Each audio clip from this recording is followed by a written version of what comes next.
So I'm going to show you how I built my raised bed and then how to do sub-irrigation system for a raised bed specifically. Basically what you want to do is take your pieces of wood, cut them all to size when you figured out how long and how wide you want your pieces to be.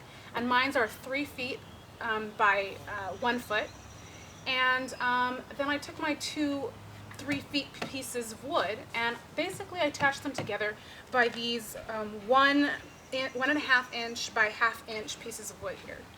I just used deck screws, and also you're going to just need to make sure that you do your spacing correctly when you do this. So the pieces that will go on the sides here, you'll want to make sure that you have the proper spacing, so when you place this here and these are screwed in this way, it will fit flush up against your inner strips here. And the spacing for the bottom, well, this will lay flush with the bottom.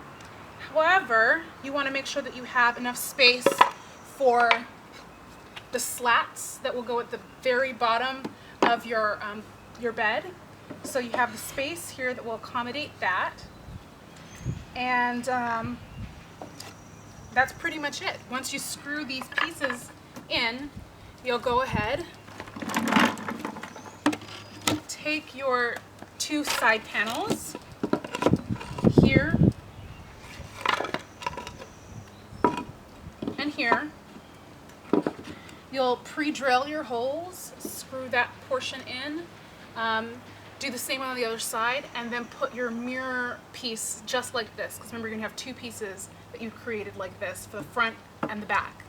And once you put that together, you can use the pallet wood that I've used, or whatever it is that you would like to, leftover wood basically of this size, this diameter, to be able to fit as your base, as your bottom. You're just going to put them into place, much like I have here in this one. You're just going to pop them into place, slide them underneath these little pieces that have been holding your 2 long 3-foot boards together. And if you would like to, you can include casters at the bottom. But basically that's it in a nutshell. Really easy, really simple project. So I'm going to go ahead and we're going to move forward into how to turn this into a sub-irrigation bed. Now I'm starting by just measuring out my irrigation pipe to fit snugly inside of my bed. Now this is just 4-inch diameter irrigation pipe, and I'm going to cut 2 pieces so that it will fit side by side in here. So I'm going to make my first cut now that I've marked this, and then measure a second piece to go right alongside that. Now that I've cut my 2 irrigation pipes, that's what's going to hold the majority of our water. I am now going to measure my plastic or my tarp to size, and I'm going to make sure that it's going to be the height of the bed itself, and it's best to put a little extra just in case you make mistakes, so that there's plenty there. And I'm going to do a double layer just to ensure that there's no seepage through to my wood.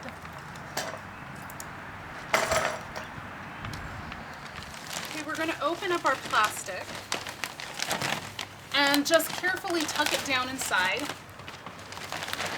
making sure that we cover all of our sides properly. Okay, so I've tried to get all of the corners filled with plastic, and it's covering all the sides sufficiently. So now I'm going to go ahead and staple it in place.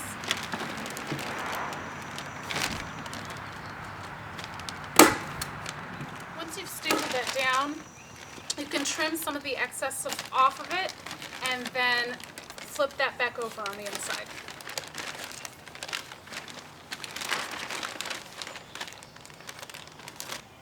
So now that I have trimmed and kind of tucked in my plastic a little bit, and it's not necessarily going to be the most pretty, but it's not a matter of how it looks, it's a matter of how well it works. So now we're going to take our pipe, and I'm going to lay one down in the bottom, just so I can see the height of it, and I'm going to mark on the plastic where the top of the pipe reaches. This is so that I can create a drainage hole. Now that I know where the pipe goes, I'm going to drill a hole right under that line I just drew, from the inside straight to the outside, that will allow me to put my vinyl tubing in. I'm going to bring you in a little closer here so you can see a little better. This is the line where the pipe is, and I've just been starting by cutting some of the tarp here, just so I can get right through to the wood. All right. And this is where we're going to be drilling my hole. Make sure you move that plastic out of the way. You don't want it catching on your drill. Now that we've got a hole here for a drainage tube, our plastic tube, and make sure that you use a drill bit that will fit the diameter of your tubing. You'll be able to go right through. And let's click it. Let's see. How about here?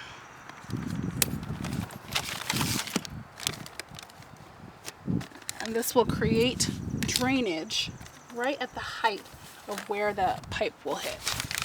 I'm going to put the pipe inside. You're going to watch where it is that I cover it. So when it's all the way down in there, it covers this little tubing that is also sticking out of the other end. Okay, so now it's time to put our fill tube in. So you're just going to measure so that you know the height of your bed. Just kind of eyeball it where you want it to come. And when you cut your pipe, make sure that one side is flat, but that the other side is cut at a bit of an angle. If you can cut it at a 45-degree angle, that will be the most helpful. That way, when you put it down into your bed, it doesn't cut off the water flow. Now that I've created my filled pipe that should be able to go all the way down, I want to make sure that I clean off all the little extra bits of plastic from cutting it. And I'm going to put it over top of my irrigation pipe that's inside my bed. Put it on top of that and just measure the diameter of the pipe and cut out a hole so that this can go down in it.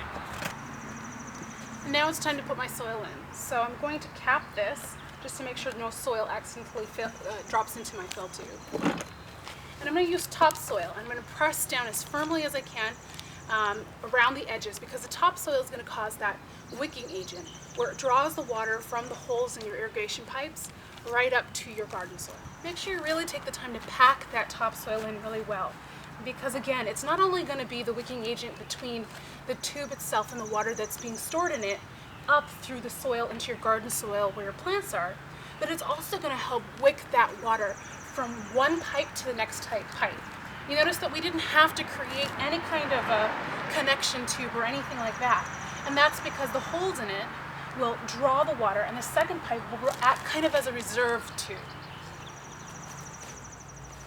Now I'm adding my organic gardening soil, so it comes right up to the top of the bed.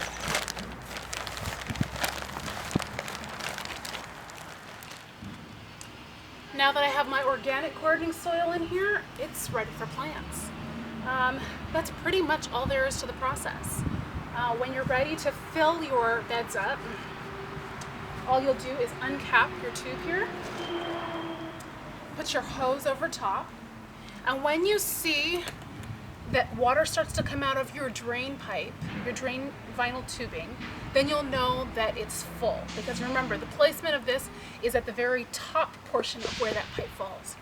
Now let that have a little bit of time to set, and you can try and fill it one more time, maybe a couple hours later, just because by then some of that water would have wicked its way into our secondary pipe, which is kind of a reserve container. And so it might have more room for you to fill again. Good luck to you on your raised gardens and your container garden. And I can't wait to show you at the end of the summer how my garden is doing.